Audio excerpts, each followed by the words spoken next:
بسم الله، السلام عليكم. ان شاء الله قاعد تكونوا بخير. اليوم ان شاء الله جبت لكم حلوى اقتصاديه ورقيه بدون بيض بدون سكر وبدون خميره.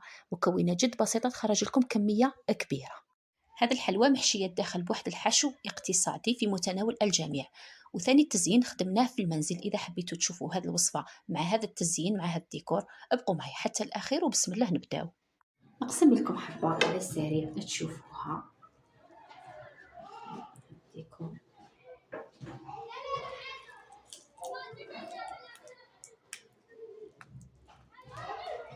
قسمتها يعني بالسكين بالعاني باش يعني نستحفظ على الشكل تاعها ونوريكم يعني كيفاش دايره من الداخل. شوفوا كيفاش دايره من الداخل. بسم الله نحتاجو في الوصفه تاع اليوم. عندنا هنا 125 غرام تاع مارغرين، هذه فيها 250 غرام، حنا ندو منها النص اللي هو 125 غرام.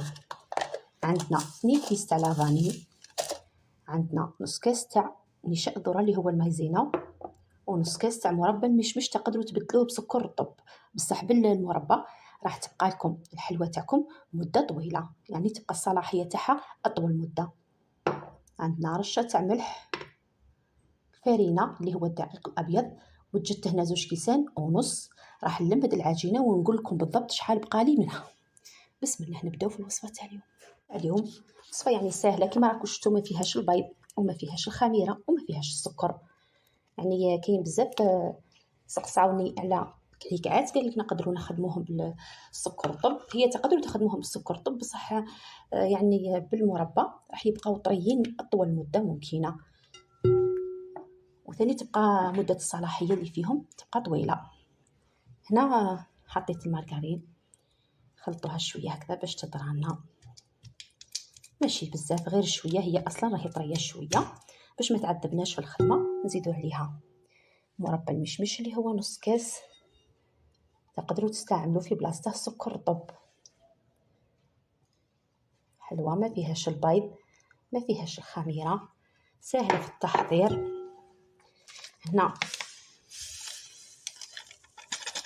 2 أكياس تاع لافاني ورشة الملح. عندنا نخلطوهم غير شوية. هذه هي العجينة اللي معتمدتها أنا في الحق في الحلويات تاوعي في الأعياد، يعني حتى في الأعراس كي يكون عندنا أعراس نخدم الكاطو بهذه الطريقة، ما نديرلو لا بيض لا سكر. نخلطوه غير شويه ماشي بزاف كيما راكم تشوفوا، يعني ماشي. بعد نزيدو نص كاس تاع مايزينا نشاء الذره. هاد الوصفه خدمت لكم بها العجينه تاع الكعكات. هاد العجينه هذه يعني تقدروا تخدموا بها اي حاجه. هنا مادام درنا المايزينا نبداو نديرو الفرينه. الكاس الاول نحطوه دفعه واحده، راح نكمل نلم العجينه تاعي ونقول لكم بالضبط شحال تخلي فيها من كاس. هنا نستعمل يدي كما راكم تشوفوا. درنا الكاس الاول دفعه واحده، ما نعجنوش بزاف يعني غير نلمدو فقط، نخدموها غير باطراف الاصابع بهذا الشكل. من بعد نزيدو الكاس الثاني.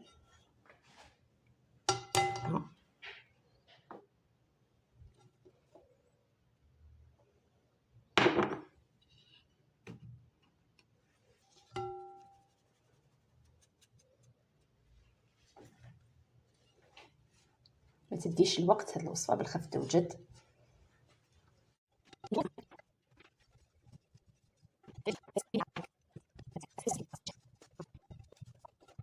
هنا هذا هو المقدار تاع الفرينه اللي تخلي فيها 2 كيسان زائد ملعقه كبيره.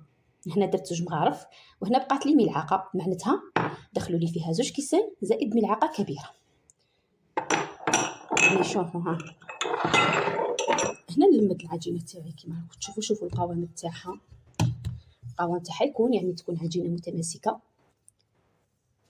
شوف سمعوا هذا الصوت اللي ديره. هذه عجينه الصابلي، يعني كي تشوفوا هذه الحروشيه معناتها العجينه تاعكم راها ناجحه. هنا كما راكم تشوفوا كورتها كور. وزن الكره 25 غرام. كي نكوروهم نغطوهم بالبلاستيك باش ما ينشفوناش. كيفاش وزنتهم بهذا المول. هذا المول راه يوزن 25 غرام. حطوا كميه من العجين هنا هكذا، معناتها رانا وزننا 25 غرام. كوروها حطوها هنا. نزيد لكم واحده الكميه اللي قلت لي بهذه الطريقه.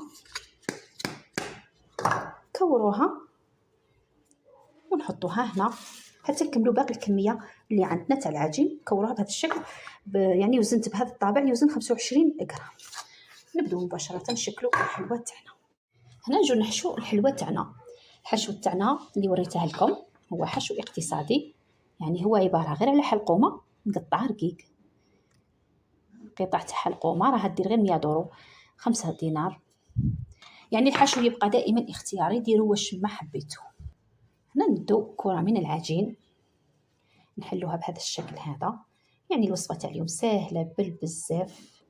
نحطوا فيها الحلقومه، اختاروا الوان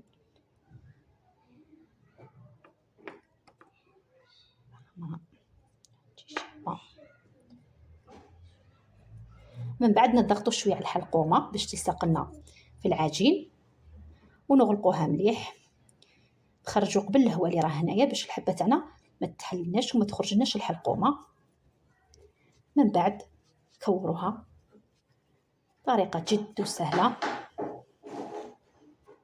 من بعد نحطوها في سنيوه. هنا دوك راح نضغط عليها هنايا باش نعطيها الشكل مسطح من الفوق. نضغطوا عليها من الفوق باش نعطوها الشكل المسطح من الفوق بهذه الطريقه. كمل كاع الكميه اللي عندي ونرجعوا فيما بعد. هنا بعد ما كملتها ندخلها الفرن وطيب على درجه حراره 160 درجه حتى نحس بها طابت لي من التحت يعني ونشفت. ما تشويوهاش كاع بيديكم كي تكون حاميه حتى تبرد تماما عاد باش نبداو نخدموا عليها.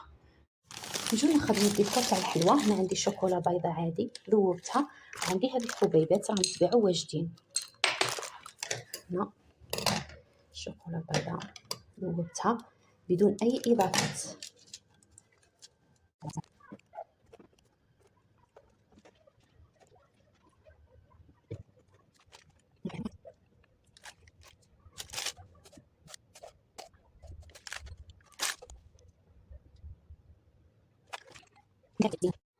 كمل كاع نخدم الكميه اللي خاصتني اللي نسحقها. يعني عندي كنافه زدت لها كيس تاع لافاني هذا. هنا عندي شويه تاع صوص كراميل صنع منزلي ندهن الحلوه.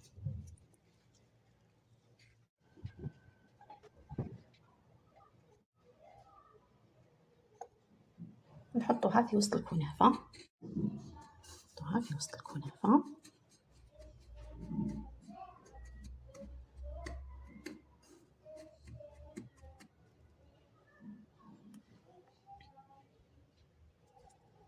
كاين حبات راح نديرهم بالكنافه وحبات نديرهم بهذا الكاوكاو كنت خدمت به الحلوه تاع علي بابا وبقى لي شويه منه.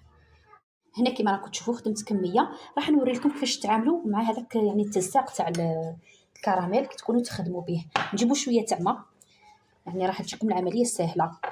نرفدوا شويه تاع الكراميل. شوفوا الوريدات تاعنا اللي خدمتهم يعني درت لهم هذا الملمع خرجوا هايلين. الملمع اللي هو هذا متوفر في كل المحلات. هنا نرفدوا شويه تاع كراميل وشويه برك ما تكتروش باش يعني ما يسيلناش على الحبه ويخسرنا الشكل تاعها. هنا باش نتخلصوا من هذا التلصاق تاعو نشمخوا يدينا بالماء ونقطعوه بكل سهوله. راح يتقلع من الملعقه بكل سهوله.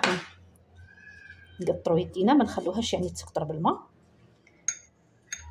نخدموا بهذه الطريقه. نرفدوا الوريده هذه شوفوا كيفاش خرجت نحطوها هنا.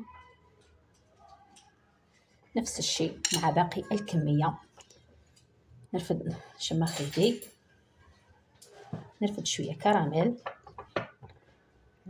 نقطع منها. شفتوا يعني كنشمخوا صبعينا بالخفت يعني توخر من الملعقه. تجينا العمليه سهله ما يبقاش يتلصق لنا. نجيبوا ورده واحده اخرى هذه نحطوها هنا اذا انا نكمل كاع الكميه اللي عندي بنفس الطريقه. هنا راني خدمت لكم غير حبات باش نوريكم، بصح مازال ما كملتش هذه الكميه، لان انا نكمل كاع الكميه اللي عندي بنفس الطريقه ونرجعوا فيما بعد ان شاء الله باش نشوفوا كل شيء في طبق التقديم. نقسم لكم حبه على السريع تشوفوها. نجي نقلع الورده ان شاء الله برك، يعني نلقى فيها الوان شابين تاع الحكومه. نقسموا هذا الخط.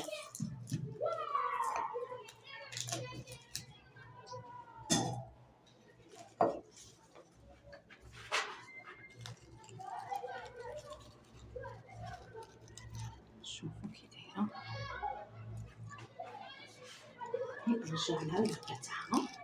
شوفوا كيفاش دايره من الداخل، يعني الجمال من برا ومن الداخل بطريقه جد سهله واقتصاديه. يعني هذا الحشو انا في الحق استقام لي 5000. نتمنى ان شاء الله برك تجربوا هذا. نوريكم القوام تاع الحلوه. هنا شوفوا القوام تاعها، شوفوا يعني بمجرد ما نضغطوا عليها تتفتت، يعني خفيفه وهشيشه. انا راني صورتها لكم في نهارها يعني، بصح هي كل ما تطول كل ما تزيد تطرى. نتمنى ان شاء الله تجربوا الوصفه تاع اليوم، راني متاكده مليار بالمية باللي راح تعجبكم. اذا عجبتكم الوصفه تاع اليوم ما تنسونيش بك دعموني بجاه فضلا وليس امرا، واشتركوا معي في القناه باش يوصلكم كل جديد. والسلام عليكم ورحمه الله.